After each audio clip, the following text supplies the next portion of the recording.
Christy, mine says host and panelist. What was that, Mark? Mine says host and panelist, and there's another option for everyone. Host and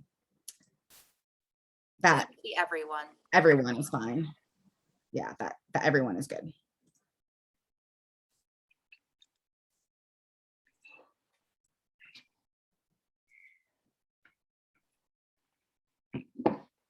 Okay, in lieu of time, I know some folks are going to be filtering in as I'm speaking, but welcome to this virtual college fair. We are happy to have you, whether you're here live or you're watching this recording.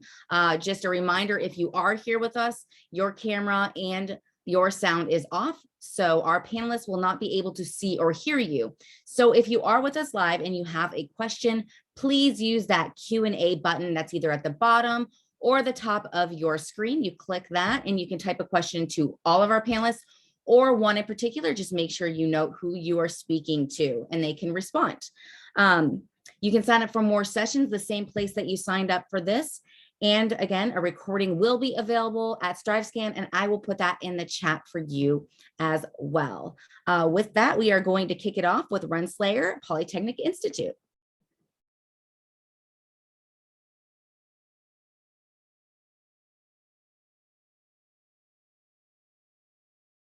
Sorry, everybody. Hello. My name is Lauren Souter. I'm one of the assistant directors of admissions at Rensselaer Polytechnic Institute. It's great to meet you. Give me 1 second. I just need to go back. And here we go. I am joined by all awesome schools over here in the Northeast and around the country here. So thanks everyone for joining us. But here's just a quick glance at Rensselaer. I want to go into some of our programs. But if you have no idea who we are a medium-sized STEM institution here in Troy, New York.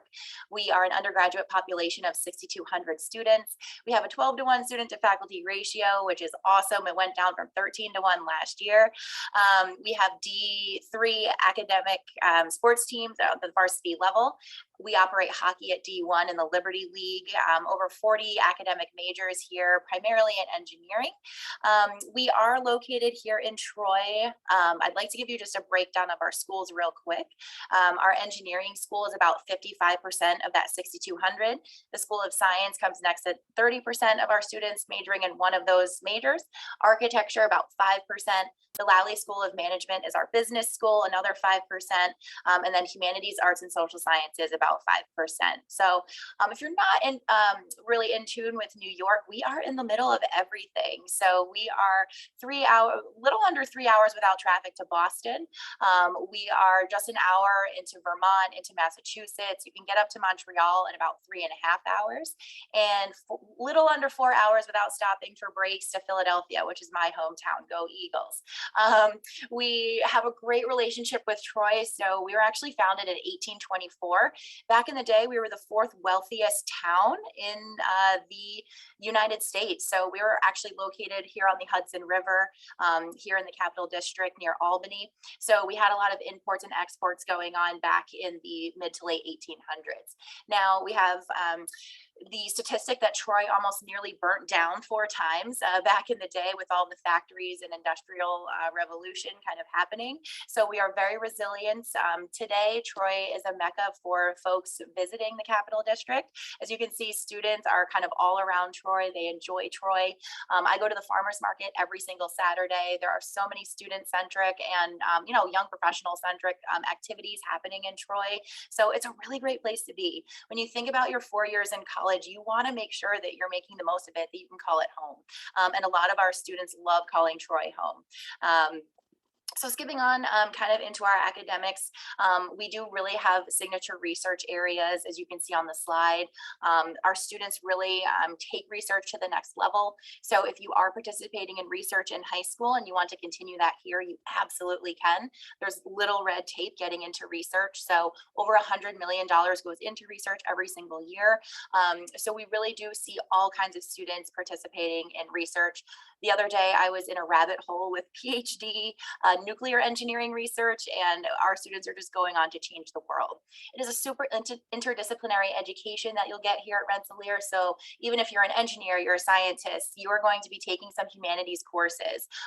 Conversely, if you're a humanities student majoring in music or economics, something like that, you're going to have engineering and science students in your classes. So we really believe that the world can't solve the problems just one person working alone. Have you ever kind of seen someone build an airplane, just one person? No, we need mechanical engineers, aeronautical engineers, aerospace engineers. We need cognitive scientists to design the cockpit for the pilots. So we need everyone working on the problems of the future. And that's what we truly believe here at Rensselaer. A quick thing you might not know about us, our academic calendar, it does include the summer after your sophomore year. So we build in an opportunity for you to participate in a co-op or internship your junior year. So definitely connect with me if you have questions about this. It's hard to put it in on 6 minutes, but the ARCH does include the first half of your junior year, that summer after sophomore year. That frees up one of your junior semesters to take an internship. We have Cassie, who recently graduated, one of my trusted student ambassadors I worked a lot with last year. She worked at JPL in NASA for her junior away semester, and now she's a mechanical engineer at JPL and NASA. So this experience is woven into the Rensselaer experience. We truly believe that, you know, halfway through your education, you want to get your hands on the industry. A lot of students love their co-ops. Some students hate them. Some of us have jobs we don't like, and it's like, hey, we don't know what we don't know. And so this really puts a great pause in your education and allows you to get out, get in the field, make those connections and network. Student life is spread across over 200 clubs and activities. You'll probably hear everyone say if there isn't a club that you want on campus, you can make it. And that's absolutely true here at Rensselaer. We have one of the oldest theater playhouses here on campus. It was built in 1921, the RPI Playhouse. They put on a couple of different shows every single year that I love going to. We have Greek life. It's about 25%, so it doesn't overwhelm, but it definitely is a great aspect of campus, focusing on entrepreneurship, leadership, and academic excellence. Application options, kind of wanted to put in a myriad of things here for you just to get the most bang for your buck. If you are a senior, you're looking to apply, we use the Common App, Coalition App, and Candidate's Choice. What the heck is the Candidate's Choice? It is RPI's own application. It doesn't matter to us which one you use, just use the one that's easiest for you. I won't go through all of our deadlines, but we do have early action this year, which is non-binding. Highly recommend that if you're looking to compare and contrast offers from all the other schools that you're probably applying to. Financial aid is available for domestic students. All domestic students will receive some type of aid. Unfortunately, we cannot offer aid to international students.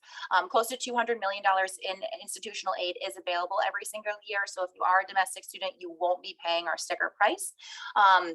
As soon as you apply to Rensselaer, you will be automatically reviewed for scholarships. And then the need-based side of things, the CSS profile and the FAFSA need to be in tandem and submitted to us if you'd like the need-based review. I always like to say there is something called the net price calculator, which almost every school has on their financial aid website. This is a chance to sit down with your parents, your guardians, to guesstimate what kind of aid you would get at any given school. We likewise have that net price calculator on, and we really do our best to make that a transparent process. So we're here to help you through financial aid. I know my time is coming up. I'd love for you to connect with us in our virtual tour.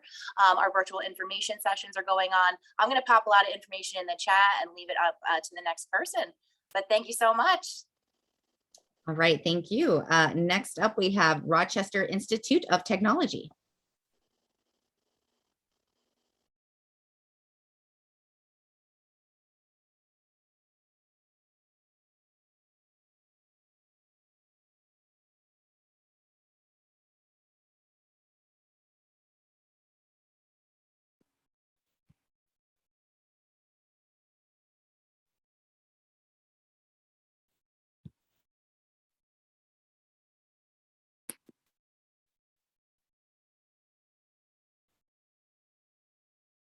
I do think you're just muted if you're trying to talk.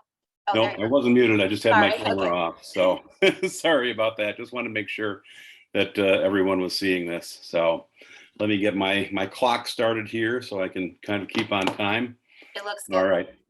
So good evening, everyone. My name is Mark Embledge. I'm Assistant Director of Undergraduate Admissions. I'm here with my colleague Kareem Yaport as well.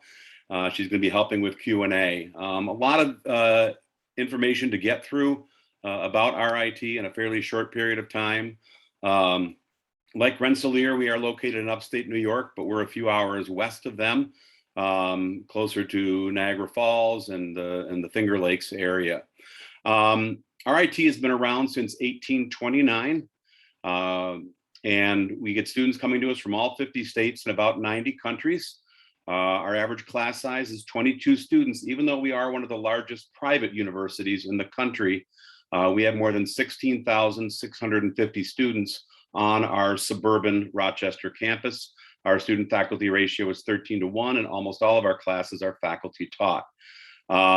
We have about 2,600 international students on campus, about 2,000, more than 2,000 who identify as African American, Latin American, or Native American. And we have close to 1,000 students who are deaf or hard of hearing. And that is not random. One of our 9 colleges is called NTID, the National Technical Institute for the Deaf. It's one of my favorite aspects about RIT, and just adds a different kind of diversity to our campus. I think it also sends a message that we're a very inclusive school. There are 9 colleges on our campus, and while many of them offer traditional STEM programs like computing, engineering technology, sciences, health sciences, we also have a great College of Art and Design, College of Business, College of Liberal Arts, and again, NTID, which I already mentioned. Collectively, we offer a wide range of not only academic majors, but also minors. And we're now up to more than 50 accelerated dual degree programs or combined accelerated pathway programs that we offer that combine the bachelor's and master's degree. Lauren before mentioned about co-op, and that is a big part of RIT. RIT has one of the world's oldest and largest co-op programs in the world, with more than 3,400 employment partners worldwide. Co-ops are mandatory in many of the programs that we offer. And even if they aren't mandatory for a major that you're thinking about, they are an option for you, and we can help you try to find them. Some of the majors at RIT, some of our most popular majors like engineering technology, computer science, and a few others are actually 5-year bachelor degree programs because of the co-op requirement. Co-op is integrated over the last few years that you're at RIT, so that when you graduate, you've got not only a 4-year bachelor's degree, but you're also going to have a resume that, depending on your major, could have 3 months, 6 months, even 12 months of full-time paid professional work experience on it. And that makes a huge difference when you go to look for a job. Another form of experience-based learning or experiential learning that we offer is undergraduate research, and there's a lot of opportunities for that across the 9 colleges at RIT. It's not just science and engineering. It goes on in all of our colleges. We also do offer opportunities abroad. In fact, we have several campuses overseas, campuses in Croatia, Kosovo, Dubai, and we also partner with 2 universities in China. When there is not a pandemic going on, we also have a lot of study abroad opportunities available in about 55 countries worldwide. Another form of experiential learning we have is entrepreneurship. If you consider yourself a maker, a creator, an inventor, an entrepreneur, there's a lot of support for you, a lot of opportunities, and a lot of people on campus who are going to help you take this dream that you have and make it into a reality. We have a big festival each spring called Imagine RIT that celebrates innovation and creativity at RIT. And if you like the TV show Shark Tank, we have our own version called Tiger Tank, as well as a lot of other opportunities to support the makers out there. We have more than 300 student clubs and organizations on campus, putting on hundreds of events each year. So there's a lot of things you can get involved with. We're not just classes and co-ops. We have a lot of clubs and organizations as well. We are, like Rensselaer, primarily a Division III school for our athletics. The one exception also at RIT is hockey. Hockey is very big, so both our men's and women's hockey teams are Division I. If you like sports but don't want to play a varsity level, we have club sports and intramural sports and a lot of wellness activities and recreational activities available also. Performing arts have gotten very big at RIT and something we're really trying to grow even more. We already have more than 1,000 students on campus involved in our theater, dance, and music ensembles, and there's a lot of other opportunities as well. When you apply to RIT, you can apply directly to a specific major, but if you don't know what major you want, you could apply to one of our college-based exploration programs. Almost every RIT college offers at least one of these. Or if you're not even sure which college at RIT you want, you could apply to the broader university exploration program for your first year. Our review of your application includes a review of your academic record, standardized test, although we are now test optional. So don't feel bad or don't feel you're going to be at a disadvantage if you choose not to provide test scores. We also look at recommendations, the activities you're involved in, the essay that you write, and for certain programs in the arts areas, we do require a portfolio. We do also pay attention to demonstrated interest, and even though they're not listed here, we do offer admissions interviews as well. I am running out of time here, but there is my contact information. If you want to reach out to me, feel free to do that. And if you can get to campus for a visit, we have a lot of both virtual and on-campus events going on. I encourage you to visit campus and take advantage of those. Thank you. Right, thank you so much. Next up, we have SUNY Portland. Hey everybody, good evening. Hopefully you can hear me. I'm Shannon. I'm actually filling in for my colleague Alyssa. So let me just share my screen really quick. Okay. Yes, hold on 1 second, bear with me. Yay, okay, here we go. It's the first one of these of the season. Okay, so Alyssa Ackerman is actually the admissions advisor for this area. We work for SUNY Cortland, which is part of the State University of New York system. So SUNY is the largest comprehensive university system that the nation has. We have just under 7,000 total students on campus. This is a nice little overview. We do have about 1,200 usually every year solid students that deposit and declare that SUNY Cortland is where they want their home to be for the next 4 years. And we are a suburban campus. We're about 30 minutes south of Syracuse and about 40 minutes north of Binghamton. It takes about 4 hours to get to maybe New York City. Average class size is going to be about 24 students. You will have a lecture class, probably no more than 3 the whole time you're a student at SUNY Cortland, and there may be 80 to 120 students in those classes. And every class is actually taught by an actual professor with some teaching assistants. Here you can see the location I was talking about. So we do have students from 33 states and 54 countries. We have a great study abroad program when we're not in a pandemic situation. There's so many places that we go, and because we are part of the State University of New York system, if there's somewhere that Cortland isn't going, but another SUNY school is, all of those credits are transferable. And we did get a #1 ranking for campus safety this past year for one of the safest campuses in New York State. Here's the list of programs that we offer. We do have 68 majors. Some of the newest ones that we offer is a healthcare management program. We also have a social work program that's new this year. And then we do have the largest education program in the entire state of New York as far as everything that we offer. And we did just get a grant to become a training ground for other teaching faculty in New York State. So this is just a list of some of the hands-on experience that students do. We have a really great career services office, and then every student's going to sit down with an advisor once they're already on campus, at least once a semester. If you want to do an internship and it's not required, that's okay. You can just bring that to somebody. If an internship is required, then your advisor is going to let you know that, and they'll help you figure everything out on time. Here's a little bit about our clubs and activities. So we do have over 80. I know, I forget the woman's first name, but the first presenter said, you probably hear this from a lot of schools, but if there's something you want to do and we don't already have it, you and 3 other students can start that up. And then you can just find a staff or a faculty member to be your advisor on campus. We do have Greek life. It's smaller, but the sorority and the fraternity houses are off campus. Then we also have an ROTC program, which we share with Cornell because we're very close to Cornell. Here's a little bit about athletics. We are a Division III athletics kind of powerhouse in the Northeast. So we rank in the top 25 in the Directors Cup every single year. We have a great thing we call the Cortica Jug. So Ithaca College is about 20 minutes from us. Cornell is also located in Ithaca. Ithaca College is our biggest rival for athletics, and we were able to host the Cortica Jug in 2019. That was the last time we played.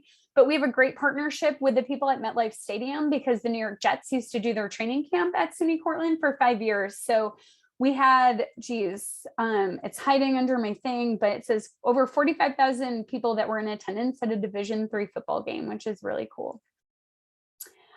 We have a student life center on campus. As of a few years ago, that's how new it is. We host our open house programs in here. We have a hot tub. We have an Olympic-sized swimming pool. The top, as you can see, is any like machine that you're going to use to run on. All the weights are downstairs. We've got a gaming room, a rock climbing wall. There's so much you can do in here. I would say the students probably spend the most of their time in here. And then we have a separate workout facility for varsity athletes on campus. Let me just check my time. So I'm going to let this play out a little bit, just so you can get a good view. I feel like pictures say a lot when you can't get to campus. And something that we do for students that are far out of state visitors, if you email Alyssa and let her know when you're going to be in the area, we'll put you up in a hotel for one night so you can do any visit program of your choice at SUNY Cortland. Here's a little bit about the expenses. So for someone who is not a New York State resident, just the tuition is going to be that $16,980. And then we also have what we call the Future New Yorker Award. So you can see that at the bottom. That's $7,500 off of your tuition every year automatically, just for being a non-New York State resident. We do have some merit scholarships that we offer, and we have some, we call them Apply To scholarships. Here's Alyssa's information. Screenshot this. I can go ahead and put it in the chat, but we do have early action and regular decision. We're on the Common app and the SUNY app. I usually tell students, don't make more work for yourself. So if you're looking at schools that are not just SUNY schools, you want to do the Common application, and then we are test optional. So you do not need to send any score of any kind. We're not going to look at that for admission purposes or for merit scholarship purposes. If you are eligible for a merit scholarship, then you're going to have at least an unweighted 3.7 GPA or higher, and probably a lot of AP classes and maybe some college level. But just so everybody knows, again, SUNY Cortland is test optional, and we're not going to look at test scores for anything. So we'll need your application, your recommendations, and then obviously your official transcript. And if you did take any college level classes, whether it's SUNY Cortland or somewhere else, that's where you're going to send those final college transcripts to get credit. Thank you guys so much for a great night. I hope that you enjoyed this. If you have any questions, put it in the chat. Just want to thank you for your time and happy beginning of travel. All right, thank you so much. Next up, we have Syracuse University. Good evening, everybody. Thank you for joining us. Oops, that's not what I wanted to do.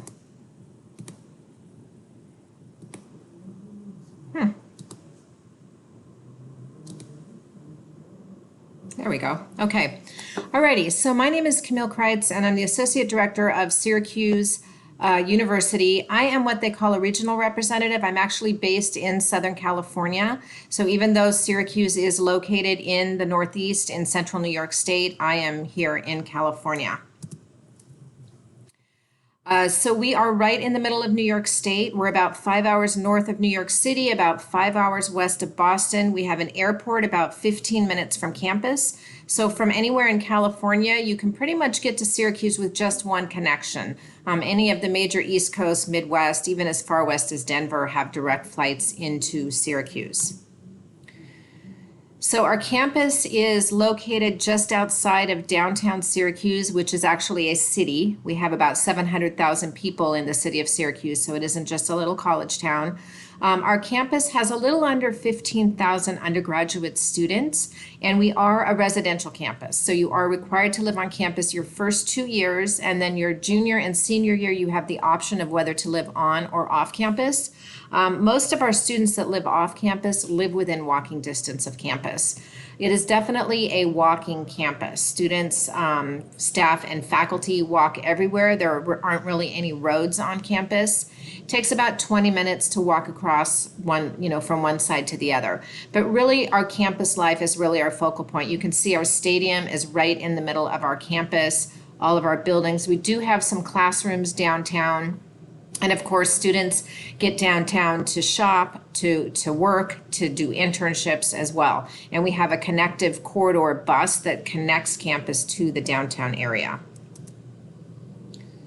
Now, as far as our academics go, we have 10 different colleges at Syracuse, and we have over 200 majors and 100 minors. So when you apply to Syracuse through the Common App, You apply directly to a college and then to a major. And in many cases, a lot of our colleges, you can also apply undecided. So for example, you could apply to the business school undecided, to the engineering school undecided. The beauty of a Syracuse education is that we really encourage cross-curricular studies. So while you might be studying in the School of Architecture for your major, you might be minoring in the College of Arts and Sciences. You might be majoring in engineering and minoring in the music school. So we do allow students to major and minor across colleges, even to double major across colleges. When you come in undecided, as long as you have the choice to pick up your major by the end of your sophomore year, you also have that possibility to change your major. So very, very flexible curriculum. You can see some of our rankings here on the side, but just to give you some highlights, we have a 5-year professional architecture degree. We do have pre-health and pre-law tracks. So if you're interested in becoming a doctor, a nurse, a dentist, etc., and a law school on campus. We have some 4+1 programs with MBAs, and we also have some 3+3 law programs and a 3+3 physical therapy program. So a lot of direct entry opportunities and accelerated opportunities as well. Now, we are a Tier 1 research institute, so we really do encourage our students to get involved in research even at the undergraduate level. We also have a lot of entrepreneurship on campus. We do also have a sort of a Shark Tank facility on campus. We have real investors coming in. Sometimes our students are graduating already with a startup underway. We also are a top 10 study abroad program. So we have 5 of our own centers around the world, and then we partner with local universities in over 60 countries. So a lot of experiential learning. A lot of our majors require internships, or at least encourage them. And then just as far as student organizations and such go, first of all, we have students from all 50 states. California makes up our 4th largest state on campus. And then we also have students from other West Coast states as well. We are a Division I school. But we also have club and intramural sports. We have over 300 clubs and organizations. We have Greek life, we have ROTC, we have an honors program, a lot of community service opportunities as well. Obviously, we have those health and wellness facilities on campus. There's always something happening to keep students busy. And then finally, we, as I mentioned, are a Common App school. We do have early decision, which is November 15th. Regular decision is January 1. We are test optional for 2022. We don't know yet about next year, but for 2022 we are. We are offering personal interviews for seniors. And we do have a commitment to affordability. So we do offer both merit scholarships and need-based scholarships. So I'm going to drop my contact information and also some links into the chat for you. And I thank you for joining us tonight and for listening to me, and have a good evening. All right, thank you very much. Next up, we have Bennington College.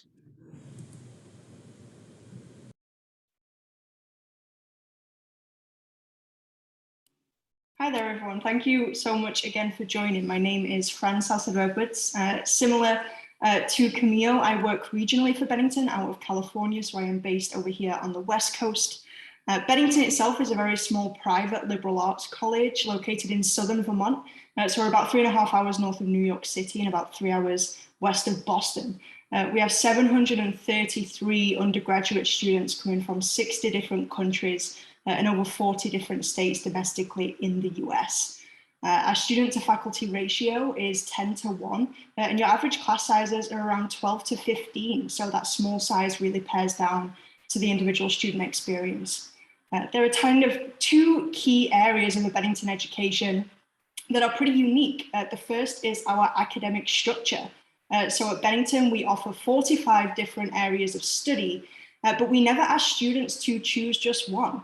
Instead, in tandem with support from at least 4 different faculty members who teach in the areas that you're most passionate about, you will cultivate your own course of study.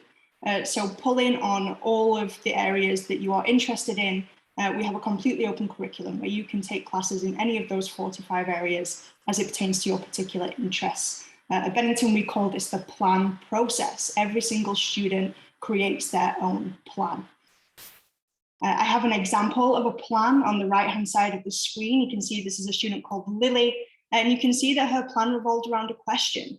How can thoughtful, aware design be used as a solution, artistic, theatrical, or computational, to manifest visions, make tools, and communicate ideas?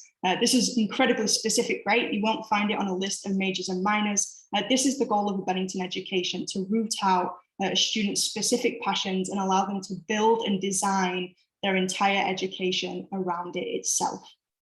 So again, within those 4 to 5 areas of study, all of our courses are topic-based. Over 50% of classes that are taught at Bennington are brand new term to term. Why? Because it depends on students' specific interests, and also it depends on what's happening in the world around us. We want our curriculum to be as responsive as possible, so that students can directly engage with contemporary issues and topics as they arise. Again, I talked about topic-based courses. You can see some examples of Lily's courses below, right? Number theory and cryptology versus Math 101. We want students to be able to see topics that they're passionate about reflected in every area of study across campus, so that they can truly study in an interdisciplinary way all 4 years. The second piece of a Bennington Education that is pretty unique is that we're the only college in the US to have required annual internships since our founding. So as you're creating your own area of study, paired with a really intentional and rigorous advising structure, where you're working with faculty, you're working with your peers, you'll then go on to test your ideas where it counts, in real fields of work every single year between January and February. At Bennington, we call this fieldwork term. So every student graduates with at least 4 internship experiences. And I've included just some examples from last year. You can see actually all but 1 of our students completed their fieldwork term in the middle of a global pandemic. They worked either remotely or with safety precautions in place in person. And these are just some examples of the places that they interned at. In terms of thinking about the interplay between that, we really want students to be able to spend all 4 years in a completely open curriculum, again, designing their education around their specific passions. So whether that's a question or a topic or an area of study itself, you can create your plan with that in mind. In terms of applying to Bennington, we accept both the common application and we also, similar to, I think our team mentioned earlier, have our own application. This is called the dimensional application. For many students, the question answer format of the common application doesn't allow them to communicate exactly who they are. Maybe you want to submit a portfolio of your work. So the dimensional application is completely designed by you. It requires your high school transcripts, 4 years worth of grades, but also everything else is completely up to your design. Similarly, we don't prefer one type of application over the other. Just submit whichever works best for you. You can see our application deadlines on the screen right there. If you'd like to apply for financial aid, we offer both need-based and merit-based financial aid. No separate forms are needed to be considered for any of our merit-based scholarships. They're awarded based on a review of your academic preparation and accomplishments. 92% of our students are on some form of financial aid, and our average award last year was over $45,000 a year. 77% of our graduates report being engaged at work, compared to just 39% of graduates nationally. And that really speaks to this idea of exploration at the undergrad level leading to fulfillment at the postgraduate level. And 97% of our alumni are employed or continuing their education just 1 year after graduation. I've included some links in the top right there too. If you'd like to check out our student run Instagram, you can absolutely do so. And similarly, if you'd like to sign up for an interview, you can do so in our interview portal as well. I'll put my contact information in the chat again, but thank you so much for listening and joining us today. All right, thank you so much. Next up, we have University of Vermont.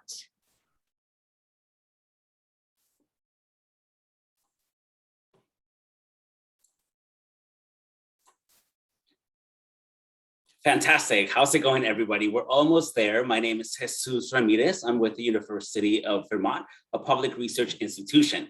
And just like my previous colleagues, Camille and Francesca, I'm also a regional. I'm based in California, so we're all in the same time zone. At the University of Vermont, we like to describe our academic assistant ecosystem, where all the different parts of the university, the city of Burlington, and our surroundings come together to build a meaningful college experience. We are a public research institution with a total population of about 13,000, 10,000 being undergraduate students. We're located in Burlington, Vermont, which is an hour and a half south of Montreal, Canada, and about a 3-hour drive from Boston. In terms of academics, we have a lot of different programs at UVM, over 100 different majors organized by 7 different colleges and schools. We have business, engineering, nursing, education, the arts and sciences, and every single program is direct entry. So if you know what you want to study, you can start working right away. Otherwise, there's quite a few different options. Some unique programs at the University of Vermont include our animal sciences, where students can take advantage of our Cooperative for Real Education Agricultural Management program. We have a bachelor's, master's, and a PhD in food systems, so we take our food very seriously. And we're also very passionate about environmental studies. That is a program that you can study at 3 out of 7 different colleges at UVM. Lastly, we also have a medical school and a hospital right on campus, which provides a lot of exposure for students interested in the health and natural sciences. Fun fact, UVM is the 5th oldest university in New England, but if you've been to our campus or browsed our website, you'll see that a lot of our buildings are actually pretty recent. Our most recent facilities are our STEM complex, which is a great addition to the university. We have a pretty recent residence hall, which hosts our wellness environment, learning community, and we're in the process of building a brand new athletic facility, which we're looking forward to having really soon. And as a medium research institution, students like the fact that UVM is sort of the perfect size, big enough where they're able to find all the resources associated with a large public research institution, but small enough to find a sense of community. And lastly, our students like the fact that at UVM, they're able to find open and urban spaces. We're located in Burlington, which is the largest city in the state of Vermont, but we're surrounded by the beautiful Green Mountains of Vermont and Lake Champlain, which offer a lot of research and recreational activities. As a Division I school, there's many exciting things happening at UVM, athletics being one of them. We have 18 varsity sports for those students that want to represent the Catamounts, either in the court or in the field. We have club sports, intramurals, we have a Greek system, and over 250 clubs and organizations. But at the end of the day, what really excites our students is academics. Every single student has an academic advisor, which ensures their 4-year pathway to success. And we have about 35 accelerated programs for students who are wanting to get their bachelor's and master's within 5 years. At UVM, we're a residential campus, and every single student lives in a learning community as a first-year student. These learning communities match your interests, whether it be inside of the classroom or outside of the classroom with your living environment. And they include themes like arts and creativity, cultural crossroads, or outdoor experience. As you're getting ready for the application process, at UVM, we use the holistic approach in reviewing applications, and we're test optional for the next 2 years. You can apply either through the Common App or my coalition, and you can apply early action or regular decision. My recommendation is for you to apply early action, so that way you can hear back from us before winter break. My other recommendation for UVM specifically is for you to complete your optional essay. In that optional essay, you can express your interest about the University of Vermont or tell us which Ben & Jerry's flavor best reflects your personality. At the point of admissions, all students with or without test scores will be automatically considered for our honors college and merit scholarships. Merit scholarships are based on academics, so the stronger the GPA, the better scholarship you get. We also encourage all families to complete the FAFSA, the free application for federal student aid, to be eligible for additional resources. And overall, about 88% of our students receive some sort of financial assistance, whether it's merit, need, or combination of both. To conclude my presentation, I wanted to highlight the fact that at UVM, even though we're a public research institution, Most of our students actually come outside of the state of Vermont.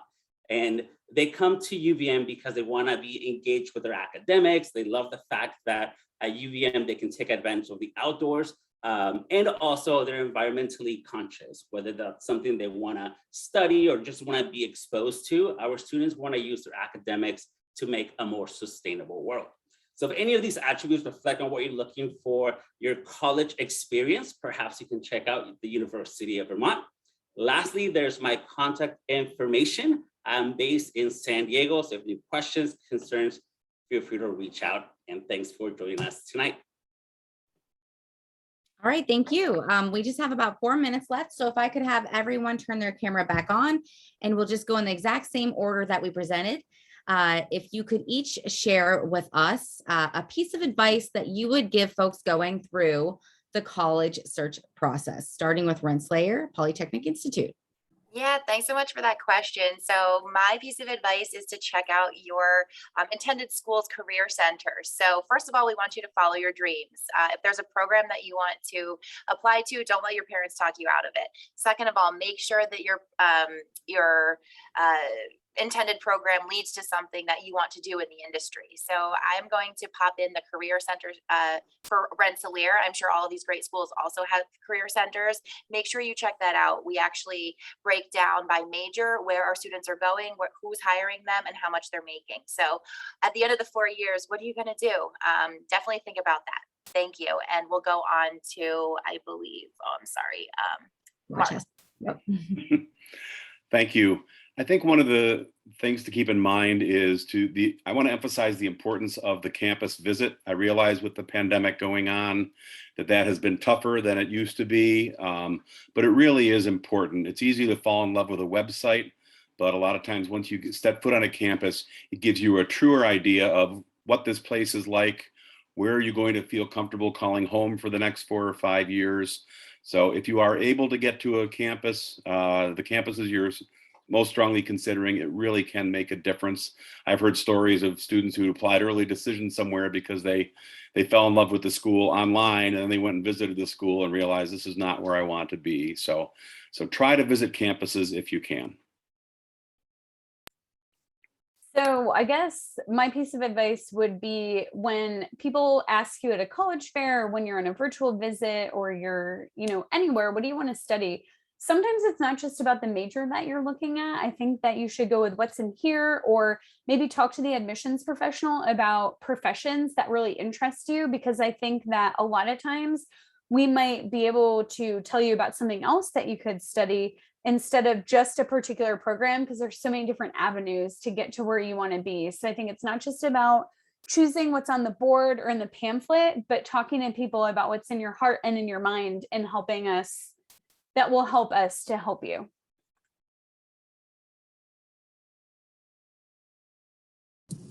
So my piece of advice would be, if any of the schools that you are looking at are offering interviews, even if they are optional, I would definitely encourage you to sign up for those interviews, because interviews are a way for schools to get to know you a little bit better. They're a way for you to show demonstrated interest, and they're also a way for you to learn more about the school, because you can come in with questions. Especially in this day and age where so much is virtual, it's really nice to be able to meet one of the admissions professionals and just know that we can now put a face to a name. So when we're reading your application, it might not be the first time that we have met you, let's say. So definitely take advantage of those interviews if you have the opportunity. Yes, I would absolutely echo everything that everyone has already said. I was trying to think on the fly, and I think everything's been said, but I think kind of, right off the bat, just remember to have fun with it. This is a process that can produce so much anxiety for students. And just remember that you're getting the chance to choose your home for the next 4 years, and that's really exciting. And don't be afraid to ask questions. Whenever you're in a space with one of us, it's your chance to interview us as much as we are kind of getting to know you, right? Get to know about our institutions, and don't be afraid to ask questions that you might think aren't as safe, right? Yeah, they're all great pieces of advice. I think as you're getting ready for the application process, the essay is a big component, and you'll find that you'll get a lot of feedback from different sort of like your counselors, your teachers, your mom, your sister, brother, whatnot. And it can get a little frustrating with so much feedback. My recommendation is write that story that best describes you, and the essay that best illustrates your story. It's your story. And as an admissions counselor, we want to get to know you as a person. So that is my piece of advice. All right. Well, thank you so much to our experts, our panelists. Thanks to everyone who tuned in and who is watching a recording of this as well. My plug is always reach out to these folks. They are the experts. They are trying to guide you to find the right fit for you in this huge, big decision. As you leave, there is going to be a quick survey. You can sign up for more sessions, the same place that you signed up for this one. And a recording is available at StriveScan. And I put the link for that in the chat. With that, have a good evening and best of luck.